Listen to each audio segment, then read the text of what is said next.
この動画はミアシャイマー教授の最新インタビュー7月11日公開に解説を加えたものです。まずはインタビュー約3分20秒をご覧ください。So you're saying the exact opposite of a lot of politicians and US generals. You're saying Ukraine, because most of them are saying Ukraine makes a Taiwan invasion more likely, but you're saying that it actually makes it less likely. If that's one of the lessons that could be taken. I think that's the bottom line. It makes it less likely. I think if you look at the conduct of the war in Ukraine since February 22nd, and you look at the recent counteroffensive by the Ukrainian army, it's very clear that any time a military force comes out in the open and goes on the offensive, all of those intelligence assets on the battlefield and above the battlefield very quickly zero in on the attacking forces. And then the artillery, the tactical aircraft, the ground-based missiles, and so forth and so on, zero in on the attacking forces. So if you think about a Chinese amphibious force coming across the Taiwan Straits, it's going to be a big fat target for the United States and its allies, assuming they're there to conduct the battle. And it's going to be very difficult for the Chinese military to pull that off. And one could argue that's due in part to the fact that the Chinese military, as I said before, does not have a lot of military experience or wartime experience in recent years. It's not battle tested. But leaving that aside, even if it was battle tested, I think that an amphibious operation in the present military environment would be extremely difficult. And I think the Chinese are not likely to risk a military defeat over Taiwan unless political circumstances are so pressing that they feel they have no choice.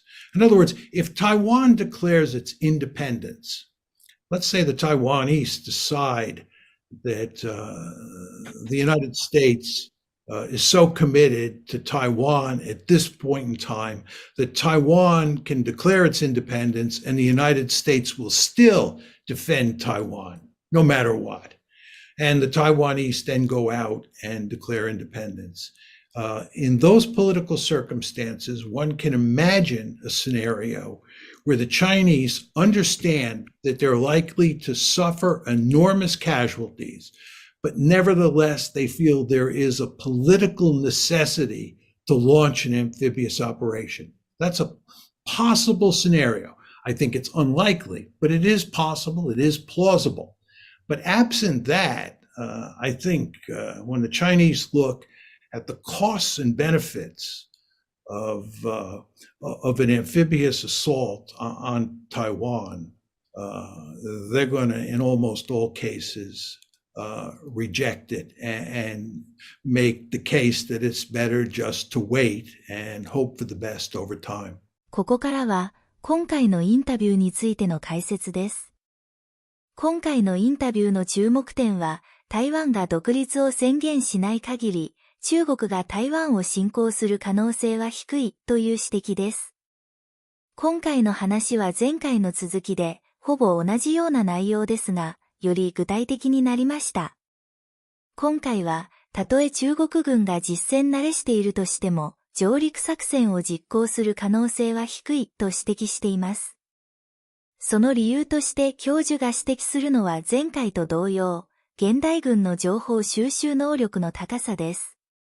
最近のウクライナ反攻も例に挙げ、攻撃部隊が開けた場所に出ると、すぐに動きを把握され、大砲や航空機の的になると指摘します。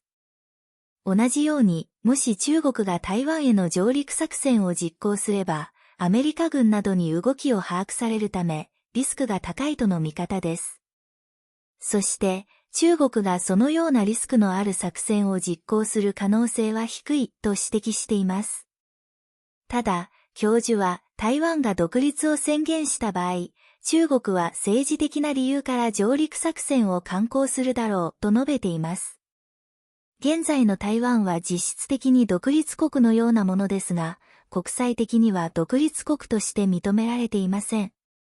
国連に加盟しておらず、国交を結んでいる国もわずかです。台湾が国際的に独立国として認められないよう中国が圧力をかけているからです。そんな台湾が独立を宣言する可能性は、教授も指摘するように低いです。そもそも、台湾人の大半は独立宣言でなく現状維持を望んでいます。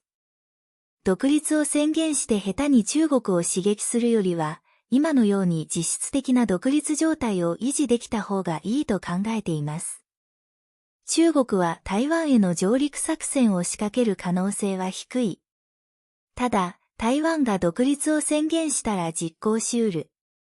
ただし、台湾が独立を宣言する可能性も低い。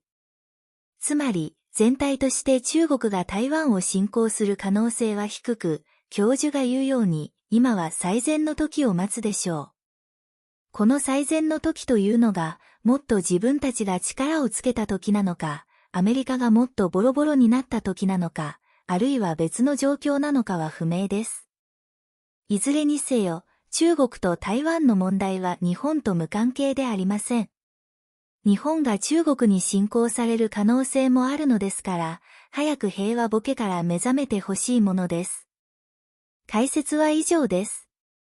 ご視聴ありがとうございました。